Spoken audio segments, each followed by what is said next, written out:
जी नाजरीन, खबर शामिल करते हैं उमरकोट से। मुल्क भर की तरह जिला उमरकोट में भी 75वीं डायमंड जुबली जश्न आज़ादी का दिन जोशो खरोश से मनाया गया। सुबह का आगाज खसूसी दुआओं से हुआ।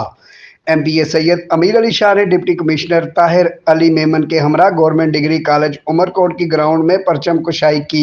इस मौका पर MPA सैयद अमीर अली शाह ने खिताब करते हुए कहा कि पाकिस्तान बड़ी जद्दोजहद और लाजवाल कुर्बानियों से हासिल किया गया है। उन्होंने कहा कि पाकिस्तान की आज़ादी में तलबा और पाक फौज के जवानों की कुर्बानियां शामिल हैं। तलबा तालीम हासिल करने के लिए दिन रात मेहनत करें, क्योंकि तालीम के हसूल के बाद आप हर फॉर्म पर अपनी खिदमत पेश कर सकते हैं। इस मौका पर उन्होंने वतन पाकिस्तान से मोहब्बत का इजहार करते हुए अपनी तकरीर के दौरान मिली नगमा भी पेश किया। इस मौका पर 75वीं डायमंड जुबली जश्न आज़ादी की तकरीब से खिताब करते हुए डिप्टी कमिश्नर उमरकोट ताहिर अली मेमन ने कहा कि आज़ादी एक नेमत है। हमें वतन पाकिस्तान की तरक्की और खुशहाली बशमूल इसकी बकाओ वफा का अहद करना चाहिए और मुस्तकबिल में पाकिस्तान के मुस्तकबिल की जिम्मेदारियों पर रोशनी डालनी चाहिए। उन्होंने मजीद कहा कि कश्मीर की आज़ादी के लिए पाक फौज की अजीम कुर्बानियां हैं और वो दिन दूर नहीं जब कश्मीर आज़ाद होकर पाकिस्तान का हिस्सा बनेगा।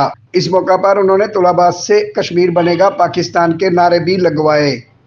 साबका चेयरमैन म्यूनसिपल कमेटी उमरकोट हाजी खालिद सिराज सोमरो और BZDO के जिली चेयरमैन रसूल बख्श रहीम दानी ने खिताब करते हुए कहा कि हमारे प्यारे वतन पाकिस्तान की आज़ादी के लिए हमारी पाक अफवाज और हमारे बुजुर्गों ने अजीम कुर्बानियां दी हैं। उन्होंने कहा कि आज़ादी का कदर पूछना है तो इस वक्त फलस्तीनियों से पूछो। हम सबको मिलकर हमारे वतन की तरक्की और खुशहाली के लिए काम करना है। इस मौका पर डायरेक्टर कॉलेजेस मीरपुर खास मीर चंद ओडू, सीनियर सहाफ़ी और समाजी रहनुमा रसूल बख्श रहमादानी ने भी खिताब किया। तकरीब में मुख्तलिफ स्कूलों के तलबा ने शिरकत करके कौमी तराना, तकारीर, कौमी गीत, मिली नगमे और टैबलो पेश किए।